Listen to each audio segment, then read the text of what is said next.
The universe had a sick sense of humor. Lyra Hale stood frozen at the entrance of the Concorde Summit Station, her heart hammering against her ribs like a trapped bird.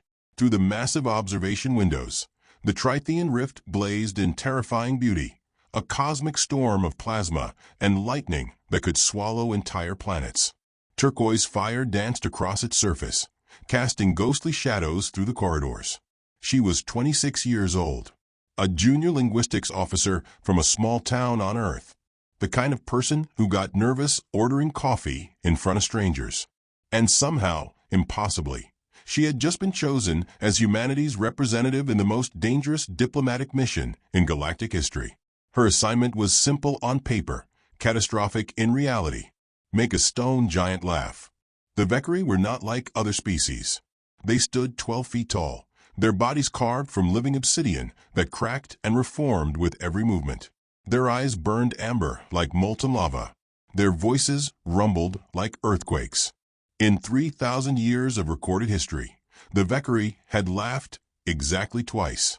Both times, the resulting tremors had destroyed buildings. Lyra pressed her palm against the cold metal wall, steadying herself. Her reflection stared back from the polished surface. Pale skin, dark circles under her eyes, brown hair escaping from its regulation bun. She looked terrified. She felt worse. A heavy footstep behind her made her spin around. Captain Marcus Soren stood in the corridor, his uniform crisp, his expression unreadable. He was tall, broad-shouldered, with gray threading through his dark hair. The kind of man who had seen wars and survived them. The kind of man who never flinched. He was flinching now. "Officer Hale," he said quietly. "They're ready for you." Lyra's stomach dropped. "Already? I thought I had another hour." The Vekari ambassador requested an early meeting. "He specifically asked for you." "For me?" Her voice cracked. "Why me? I'm nobody. I've never even met an alien face to face. There are senior diplomats here, experienced negotiators, people who actually know what they're doing." Soren held up his hand. "He said your vibrational speech patterns were calming, that your voice felt safe." "Safe?" Lyra laughed bitterly. "I don't even feel safe to myself right now." "Nevertheless." Soren's eyes softened just slightly. "You're our only hope, Lyra. Every other human representative has offended the Vekari in some way. Ambassador Korvath has rejected them all. But when he heard your voice during the communication tests, something changed." Lyra remembered those tests. She had been reading standard greeting protocols into a microphone, bored and half asleep. She hadn't thought anyone important was listening. Apparently, someone had been. Someone made of living stone. She exhaled slowly. "What happens if I fail?" Soren's jaw tightened. The Vekari control the western passage to the Trithian rift. Without their cooperation, we lose access to resources that could power human colonies for centuries. War becomes likely. Millions could die. The weight of those words pressed down on Lyra like a physical force. Millions could die. Because of her. Because of a joke. She closed her eyes, fighting the urge to run. Every instinct screamed at her to disappear, to hide, to let someone else carry this impossible burden. But there was no one else. Only her. "Okay," she whispered. "Okay, I'll do it." Soren placed a hand on her shoulder, brief, warm, steadying. "You're braver than you know, Lyra." She wanted to believe him. She really did. The Vekari chamber was built for intimidation. The walls rose 40 feet high, carved from reinforced titanium and lined with acoustic dampeners. Pressure seals hissed at every doorway. Emergency protocols blinked on overhead screens, ready to activate at the first sign of catastrophic vibration. All of this, the engineering, the precautions, the barely contained terror, existed because of one being, Korvath. He sat in the center of the chamber like a mountain given form. His body was massive, layered with plates of obsidian that gleamed under harsh white lights. Cracks ran through his surface like ancient riverbeds, glowing faintly with inner heat. His head was angular, brutal, crowned with spines that scraped the ceiling when he moved. And his eyes, those terrible, beautiful amber eyes, locked onto Lyra the moment she entered. She felt the weight of his gaze, like a physical blow. Her knees wanted to buckle. She forced them to hold. "Human hail." His voice rolled through the chamber like distant thunder, vibrating through her bones. "You carry the warmth light. We accept your presence." Lyra bowed, hoping he couldn't see her hands shaking. "Thank you, Representative Korvath. I am honored to be here." "Honor is insufficient." Korvath tilted his head, stone grinding against stone. "Your species claims that humor strengthens alliances. That laughter builds trust between strangers. We have heard this claim for centuries. Today, you will prove it." Her throat tightened. "You want me to tell you a joke?" "Yes. One word. Final. Absolute." Behind her, Lyra heard the chamber doors seal shut with a heavy clang. She was trapped now, alone with a being who could bring down buildings with his laugh. No pressure. She took a shaky breath and stepped closer. "May I ask you something first, Representative?" Korvath's amber eyes narrowed slightly. "Proceed." "Have you ever felt joy? True, uncontrolled happiness?" Silence stretched between them. Then slowly Korvath spoke. "Once. Long ago. Before the wars. Before the silence." His voice grew distant, heavy with ancient memory. "I stood upon the crimson peaks of my homeworld and watched twin suns rise together. The light was overwhelming. I felt something crack inside me. Not pain. Something else. Something I could not name." He paused. "My laughter that day destroyed half the mountain." Lyra's blood ran cold. "Since then," Korvath continued, "I have not allowed myself to feel such things. The cost is too great." She understood now. The Vekari weren't emotionless because they lacked feelings. They were emotionless because they feared their own power. Joy was dangerous. Happiness was destructive. Love could literally move mountains. And she was supposed to make him laugh. On purpose. "Representative," Lyra said softly, "I can't promise this will work. I'm not a comedian. I'm not even particularly funny. But I can promise you this. I will try my best to share something genuine. Something human." Korvath studied her for a long moment. Then he nodded. "Proceed, human hail." Lyra's mind went blank. Every joke she had ever heard, every pun, every one-liner, every carefully researched diplomatic humor protocol vanished from her brain like smoke and wind. She stood before a stone giant in a chamber designed to contain explosions, and she had nothing. Panic clawed at her chest. Think, think, think. Her eyes landed on the observation window behind Korvath. Through it, stars blazed in the darkness. Countless points of light scattered across infinity. Stars. The word triggered something.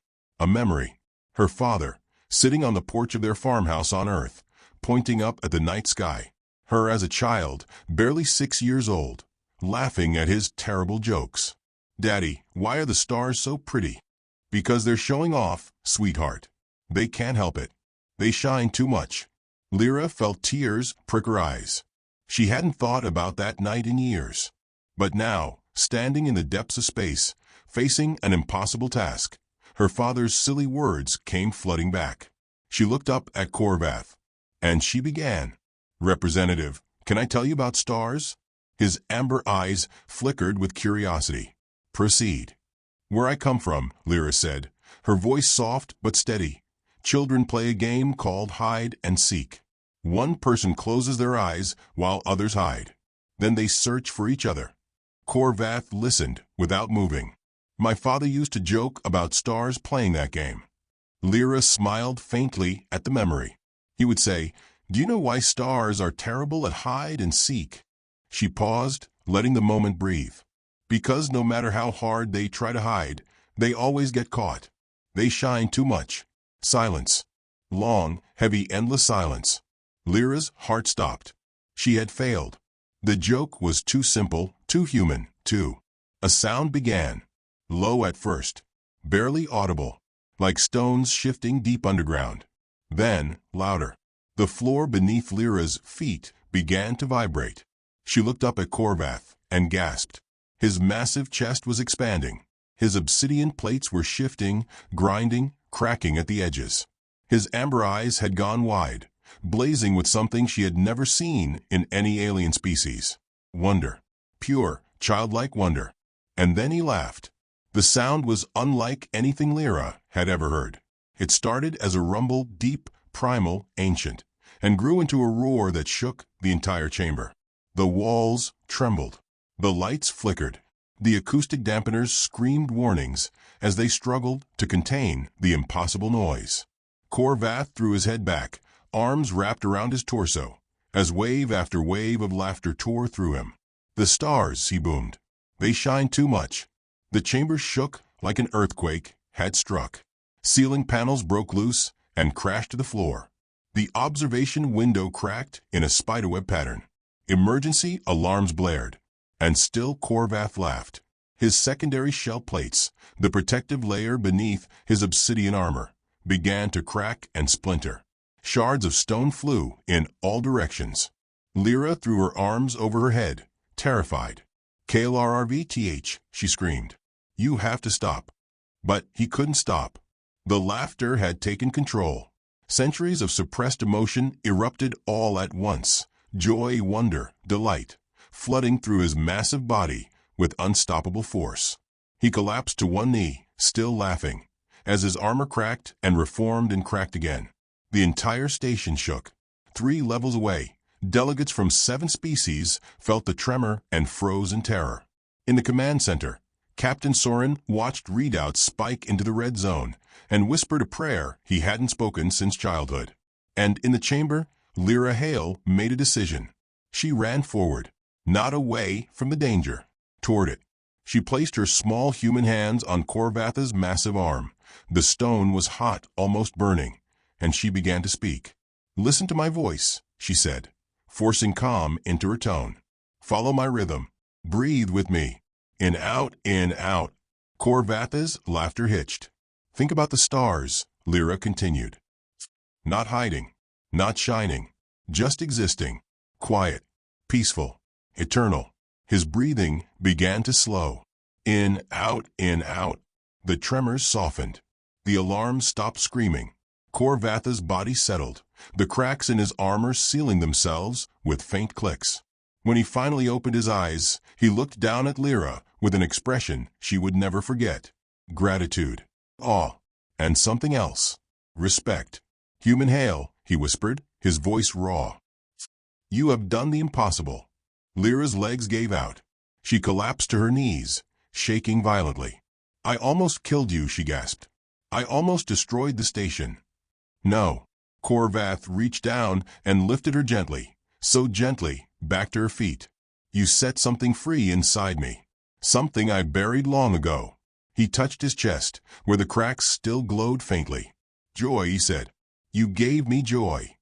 Word spread through the station like wildfire. A human had made a Vekari laugh. Not just any Vekari. Ambassador Korvath himself, the most powerful diplomat of the most feared species in the sector. And she hadn't just made him laugh. She had nearly brought down the station doing it. Lyra sat in the medical bay, wrapped in a thermal blanket, her hands still trembling. A medic had checked her vitals and pronounced her physically unharmed but deeply in shock. She felt neither. She felt empty. Captain Soren entered the bay, his face pale but controlled. "The council wants to see you," he said. "Am I in trouble?" He hesitated. "Honestly, I don't know. What happened in that chamber? Nobody was prepared for it. The Vekari are calling it a miracle. The Ilari are calling it an attack. Half the delegates want to give you a medal. The other half want to deport you." Lyra laughed bitterly. "Sounds about right." "Lyra." Soren knelt beside her, his voice dropping low. "Whatever happens next, I want you to know that what you did in there was extraordinary. You didn't run. You could have. Anyone would have. But you stayed. You helped him. I was terrified. Courage isn't the absence of fear. It's acting despite it." She looked up at him, searching his face for doubt, for blame, for anything negative. She found only warmth. "Thank you," she whispered. He nodded once and stood. "Come on. Let's face the council together." Part 5. The Stone Giant's Vow. The council chamber was packed. Delegates from 7 species filled the curved rows of seating. their voices a cacophony of languages and frequencies. Translators struggled to keep up. Tension crackled in the air like static electricity. Lyra entered from the main doors, flanked by Captain Soren. Every eye turned to her. She had never felt so small. At the center of the chamber, on a raised platform, the council chair, a thin, ancient Ilari with silver skin, stood waiting. Officer Lyra Hale of Earth, the chair announced. You are called before this council to explain the events that transpired in the Vekari diplomatic chamber. A Vekari representative was physically damaged. Station infrastructure was compromised. 7 delegations have filed concerns regarding your conduct. Lyra opened her mouth to respond, but a thunderous voice cut her off. The human is not at fault. Korvath stepped through a side entrance, his massive form casting shadows across the chamber. He had been repaired, new obsidian plates gleaming, crack-sealed. But something in his bearing had changed. He moved differently now, lighter, freer. He approached the council platform and stood beside Lyra, towering over her like a mountain over a valley. I requested the demonstration, Korvath declared. I consented to the risk. Human Hale warned me of potential consequences. I chose to proceed. The council chair's silver eyes narrowed. Ambassador, your secondary shell was damaged. Station sensors recorded tremors across 3 levels. Minor inconveniences. Korvath's voice brooked no argument. What Human Hale achieved today is beyond measure. For the first time in 3,000 years, a Vekari has experienced pure joy without shame, without destruction, without loss. He turned to face the assembled delegates. My people have lived in emotional silence for millennia. We buried our feelings because we feared their power. We became stone in truth as well as form, cold, dead, empty. His amber eyes blazed. Today, a human showed me another path. Joy can be contained. Laughter can be controlled. Emotion does not have to destroy. It can transform. He raised one massive fist and pressed it against his chest. I, Korvath, ambassador of the Vekari Empire, hereby declare a formal alliance with the human species. We will stand together, learn together, grow together. Gasps rippled through the chamber. The council chair leaned forward. Ambassador, are you certain? This is unprecedented. Certainty is for fools and prophets, Korvath rumbled. But I know what I felt. I know what she gave me. And I know that any species capable of turning stone into laughter is worth trusting. He looked down at Lyra. Human Hale, will you accept the role of cultural liaison between our peoples? Will you teach us to feel again? Lyra stared up at him, overwhelmed. This morning, she had been a junior linguistics officer, invisible, unimportant, afraid of her own shadow. Now a stone giant was asking her to reshape interstellar history. She thought about running. She thought about hiding. Then she thought about her father, pointing at the stars, laughing at his own terrible jokes. Yes, she whispered. Yes, I accept. Korvath nodded slowly, and then, impossibly, beautifully, he smiled. It was a small thing, just a slight lifting of his stone features. But it was a smile. The first Vekari smile in 3,000 years. And in that moment, Lyra Hale understood something profound. Connection wasn't about language or protocol or diplomatic strategy. It was about truth. It was about courage. It was about being willing to be vulnerable, even when vulnerability could shake the stars. The council chamber was packed.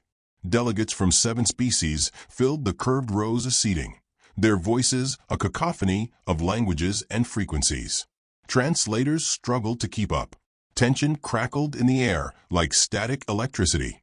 Lyra entered from the main doors, flanked by Captain Soren. Every eye turned to her. She had never felt so small. At the center of the chamber, on a raised platform, the council chair, a thin, ancient Ilari with silver skin, stood waiting. Officer Lyra Hale of Earth, the chair announced. You are called before this council to explain the events that transpired in the Vekari diplomatic chamber. A Vekari representative was physically damaged. Station infrastructure was compromised. 7 delegations have filed concerns regarding your conduct. Lyra opened her mouth to respond, but a thunderous voice cut her off. The human is not at fault. Corvath stepped through a side entrance, his massive form casting shadows across the chamber. He had been repaired, new obsidian plates gleaming, cracks sealed. But something in his bearing had changed. He moved differently now, lighter, freer. He approached the council platform and stood beside Lyra, towering over her like a mountain over a valley. I requested the demonstration, Corvath declared. I consented to the risk. Human hail warned me of potential consequences. I chose to proceed. The council chair's silver eyes narrowed.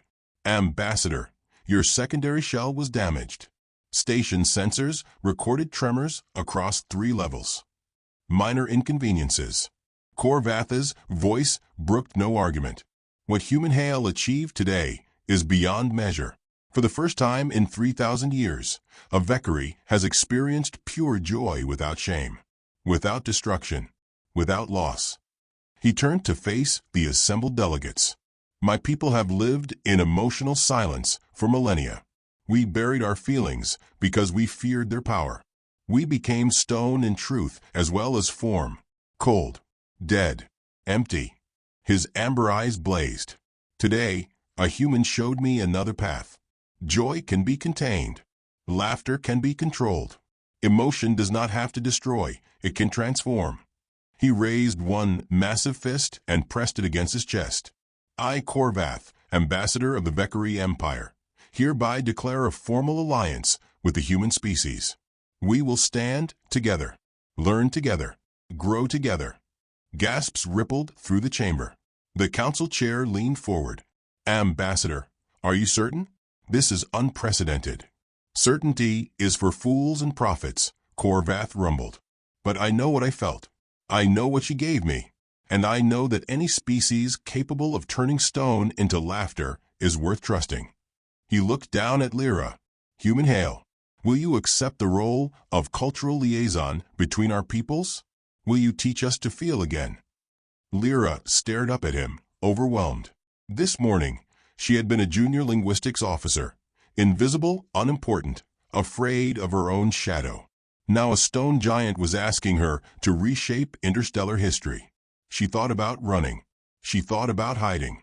Then she thought about her father, pointing at the stars, laughing at his own terrible jokes. Yes, she whispered. Yes, I accept. Corvath nodded slowly, and then, impossibly beautifully, he smiled. It was a small thing, just a slight lifting of his stone features. But it was a smile. The first Vekari smile in 3,000 years. And in that moment, Lyra Hale understood something profound.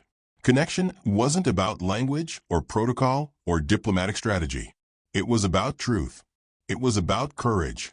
It was about being willing to be vulnerable, even when vulnerability could shake the stars. 3 days later, Lyra stood on the main observation deck, watching the Trithian rift pulse with colors she had no names for. The negotiations had concluded. Peace had been achieved. 7 species had signed accords that would shape the galaxy for generations. And at the center of it all, impossibly, had been a single joke about stars. Captain Soren joined her at the window. You know, he said, they're already calling it the Hale effect. The idea that human emotion can bridge any gap.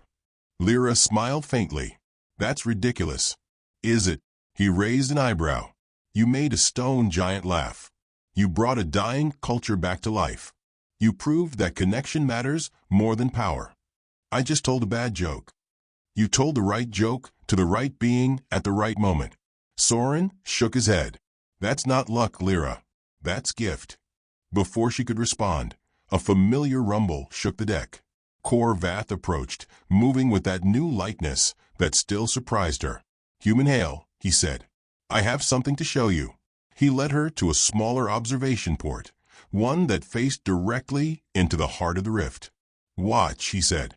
Lyra pressed her face against the glass, uncertain what she was looking for. And then she saw it, deep within the plasma storm, where lightning crashed and colors collided. A pattern was forming. Not random, structured, deliberate. Shapes emerged from the chaos. Stars. Thousands of tiny, brilliant points of light, swirling together in perfect formation. They looked like they were playing hide and seek. Lyra's breath caught. The rift responded to our emotional resonance, Korvath explained. When I laughed, something ancient awakened inside it. Scientists believe the rift may be partially sentient, a living storm that feeds on strong emotion. And your joke touched something older than species, older than planets. Korvatha's voice grew soft. You reminded the universe how to feel. Lyra watched the stars dance inside the storm. A single tear rolled down her cheek. All her life, she had felt small, insignificant, afraid. But here, at the edge of infinity, she finally understood the truth. Size didn't matter. Power didn't matter. What mattered was heart. And heart, human heart, messy and vulnerable and impossibly brave, could move mountains, could shake giants, could make the stars themselves shine brighter. 1 year later, Lyra Hale stood at the podium of the newly built Concord Harmony Center, a massive station constructed at the edge of the Trithian Rift, designed specifically for interspecies emotional exchange. Behind her, delegates from 15 species waited in hushed anticipation. Before her, a sea of faces looked up with hope. Human, Vekari, Ilari, Thornari, countless others she had learned to recognize over the past 12 months. All of them here because of a joke. All of them changed because someone had dared to be vulnerable. Lyra smiled at the crowd. Friends, she said, her voice steady and strong, I'm not a diplomat. I'm not a leader. I'm just a linguistics officer from a small town on Earth who got very, very lucky. Laughter rippled through the chamber, gentle, warm, inclusive. But I've learned something important this year, something I want to share with all of you. She paused, gathering her thoughts. Fear is natural. It's built into every species, every culture, every heart. We fear what we don't understand. We fear what's different. We fear our own emotions because they make us vulnerable. Her eyes found Korvath in the front row. He nodded slowly, amber eyes gleaming. But vulnerability isn't weakness. It's the beginning of connection. When I stood before Ambassador Korvath and told him a silly joke about stars, I wasn't being brave. I was being honest. I was sharing something real. She spread her hands. And that honesty, that tiny act of genuine human emotion, changed everything. Not because the joke was clever. Not because I had some special power. But because I was willing to be seen, to be heard, to be laughed at maybe. She smiled. That's what I want this center to be. A place where every species can share their truth, their joy, their pain, their terrible, wonderful jokes. Laughter again. We are not the same. We will never be the same. But sameness isn't the goal. Connection is. Understanding is. Love is. Lyra lifted her chin. So today, I officially declare the Concord Harmony Center open. May it be a beacon of hope in the darkness between stars. May it remind us all that no matter how different we seem, we share one common trait. She paused. We all shine too much to hide. The chamber erupted in applause. Humans clapped. Vekari rumbled. Ilari chimed. Thornari clicked. A symphony of species celebrating together. And high above them, visible through the massive observation dome, the Trithian Rift pulsed with brilliant light, a living storm responding to the joy below. Lyra watched the colors dance. She thought about her father. She thought about Korvath. She thought about the terrified junior officer who had walked into that chamber a year ago, convinced she would fail. That girl was gone now. In her place stood something new, something stronger, something human. As the applause continued, Lyra Hale closed her eyes and whispered a single word to the stars. Thank you. And somewhere in the infinite darkness, she could have sworn she heard the universe laugh back. The transmission came from the far edge of known space. Lyra Hale, now director of the Interspecies Emotional Relations Council, received it in her private quarters aboard the Harmony Station. The message was garbled, distorted by cosmic interference. But 3 words came through clearly. We heard you. Attached was an image. A new species. Beings of pure light and shadow, existing in dimensions humans could barely comprehend. They had been watching, listening, learning, and they wanted to meet the human who had made stone giants laugh. Lyra stared at the image for a long time. Then she smiled. A new adventure, a new connection, a new joke waiting to be told. She picked up her communicator and pressed the respond button. "This is Director Hale," she said. "Tell me about yourselves. I'd love to hear what makes you laugh." The universe had a sense of humor, and Lyra Hale had finally learned to laugh along with it.